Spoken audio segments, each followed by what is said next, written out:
ამ წუთებში შინაგან საქმეთა სამინისტროში ბრიფინგი იწყება და მას პირდაპირ ეთერში გთავაზობთ.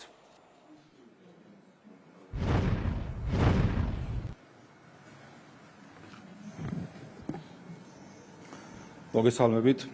შინაგან საქმეთა სამინისტროს თანამშრომლების მიერ ჩატარებული კიდევ ერთი საპოლიციო ღონისძიების შედეგად გვიან ღამით აჭარის რეგიონში ქალაქ ბათუმში ამოღებულია განსაკუთრებით დიდი ოდენობით ნარკოტიკული საშუალებები.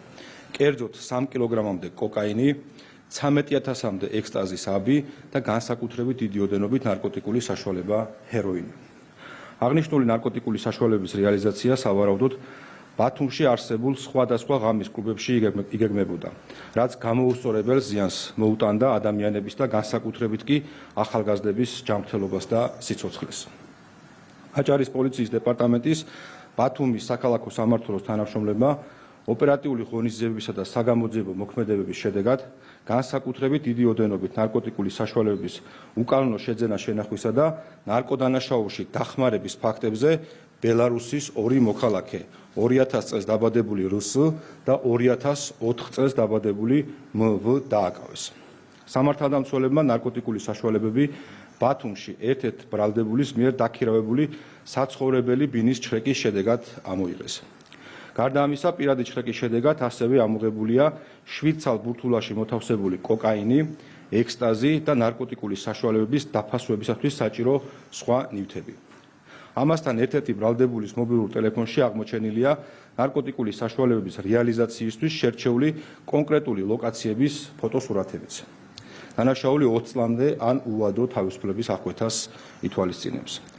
შინაგან საქმეთა სამინისტრო აქტიურად აგრძელებს შესაბამის კომპლექსურ საგამოძიებო მოქმედებებს აღნიშნულ ნარკოდანაშაულის ფაქტთან შესაძლო კავშირში მყოფი სხვა პირების დადგენისა და სისხლის სამართლის პასუხისმგებაში მიცემის მიზნით. გამოძიება სისხლის სამართლის კოდექსის 260 და 18-260 ტერცია მუხლებით მიმდინარეობს. შინაგან საქმეთა სამინისტრო მთელი ქვეყნის მასშტაბით განაგრძობს ნარკოტიკების უკანონო ბრუნვისა და გავრცელების წინააღმდეგ უკომპრომისო ბრძოლას და ნარკოდანაშაულში ბრალდებული პირების მიმართ კანონით განსაზღვრული უმკაცრესი ზომების გატარებას. ჩვენი უწყება ნარკოდანაშაულის წინააღმდეგ ბრძოლის შედეგების შესახებ საზოგადოებას ინფორმაციას პერიოდულად კვლავ მიაწვდის. დიდი მადლობა.